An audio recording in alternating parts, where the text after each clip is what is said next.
Hi, நான் doctor Nithya Franklin. இன்னைக்கு நம்ம பேச போகிறது ரொம்பவே ஒரு இம்பார்ட்டன்ட், நிறைய பேருக்கு டவுட்ஸ் இருக்கிற டாபிக், அம்பிளிக்கல் ஹெர்னியான்னு சொல்லுவோம்.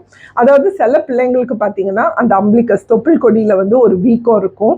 குழந்தை அழும்போது இல்லை யூரின் போகிறதுக்கு மோஷன் போகிறதுக்கு ஸ்ட்ரெயின் பண்ணும்போதெல்லாம் அது புஷ்ஷுன்னு வரும். அதுக்கப்புறம் வந்து குழந்தை தூங்கிருச்சுன்னா அது அப்படியே உள்ளே போயிடும். நீங்கள் அந்த இடத்த அமுக்குனாலும் உங்களுக்கு அப்படியே காற்று எஸ்கேப் ஆகிற மாதிரி இருக்கும்.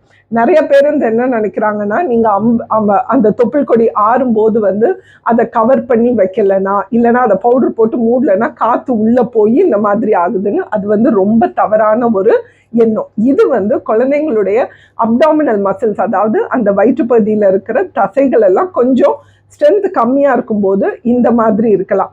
சில டிசீஸ் கண்டிஷன்ஸில் அம்பிளிக்கல் ஹெர்னியா இருக்கலாம், பட் அது நம்மளுக்கு ரொம்ப இம்பார்ட்டன்ட் கிடையாது.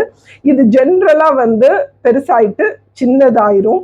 சப்போஸ் வந்து அந்த மாதிரி சின்னதாகாமல் அப்படியே பெருசாகவே இருக்குது, பாப்பா வந்து வயிறு வலிக்கிற மாதிரி ரொம்ப அழுதுகிட்டே இருக்குது, முக்கிக்கிட்டே இருக்குது, இல்லை அந்த இடத்துல ரெட்னஸோ திடீர்னு ஒரு வீக்கமோ வருது, இதெல்லாம் இருந்தால் கண்டிப்பாக வந்து நீங்கள் உடனடியாக உங்கள் பீடியாட்ரிஷியன்ட்ட காட்டுங்க. இல்லைனா ஜென்ரலாக குழந்தைங்க வந்து குப்புறப்படுத்து அவங்களுடைய அப்டாமினல் மசில்ஸ் எல்லாம் கொஞ்சம் ஸ்ட்ரென்தன் ஆகும்போது இந்த அம்பிளிக்கல் ஹெர்னியா தானாக உள்ளே போய் 2 வயசுக்குள்ளே கம்ப்ளீட்டாக ஹீல் ஆயிடும்.